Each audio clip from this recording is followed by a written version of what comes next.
Three, two, one. আসসালামু আলাইকুম ওয়া রাহমাতুল্লাহি ওয়া বারাকাতুহু। সম্মানিত ভিউয়ার্স, আজকে নতুন একটি ব্লগ ভিডিও। এটি হচ্ছে ঢাকার একটি ঐতিহাসিক সমাবেশে গিয়েছিলাম। সেখানে অনেক আগের ভিডিও আজকে আপলোড দিতেছি। মূলত আমরা লঞ্চে করে চলে যাচ্ছি ঢাকায়। অবশেষে আমরা কিন্তু ঢাকার দ্বার প্রান্তে চলে এসেছি। এটি হচ্ছে ঢাকার সদরঘাট, যেখানে হাজারো লঞ্চ আমাদের সাথে এসেছে ঐতিহাসিক 28 জুন মহাসমাবেশ ইসলামী আন্দোলন বাংলাদেশের। আমরা আজকে সেই সমাবেশে আসার পরে ঘুরতে চলে আসলাম একটু বাইতুল মোকাররমে। আলহামদুলিল্লাহ, আমার জীবনের প্রথমবার এই বাইতুল মোকাররমে আসছিলাম।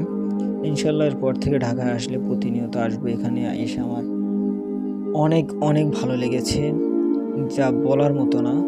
আর আমার নিজ চোখে দেখার সুযোগ হয়েছে আব্দুল মালিক হাফিজাহুল্লাহর বসে যেখানে জুমার খুতবা প্রদান করে থাকেন বা নামাজ পড়িয়ে থাকেন, সেই জায়গাটি। এখানে কিন্তু অসংখ্য মুসল্লি এসে বিশ্রাম প্রদান করছেন, বিশ্রাম নিচ্ছেন।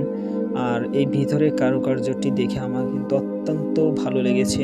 অবশেষে আমরা ঢাকার সমাবেশ শেষ করে কিন্তু বাড়ির উদ্দেশ্যে রওনা দিয়ে দিয়েছি। ইনশাআল্লাহ সবাই আমাদের জন্য দোয়া করবেন, আল্লাহ তাআলা যেন ইসলামের খেদমত করার তৌফিক দান করেন এবং আপনাদের মাঝে যেন প্রতিনিয়ত ভালো ভালো ব্লগ ভিডিও নিয়ে উপস্থিত হতে পারি ইনশাআল্লাহ।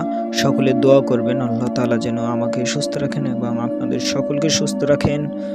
চলে আসলাম পটুয়াখালীতে। আলহামদুলিল্লাহ, সকালের মনোরম পরিবেশটি দেখে কিন্তু অনেক অনেক ভালো লেগেছে। আলহামদুলিল্লাহ। আসসালামু আলাইকুম।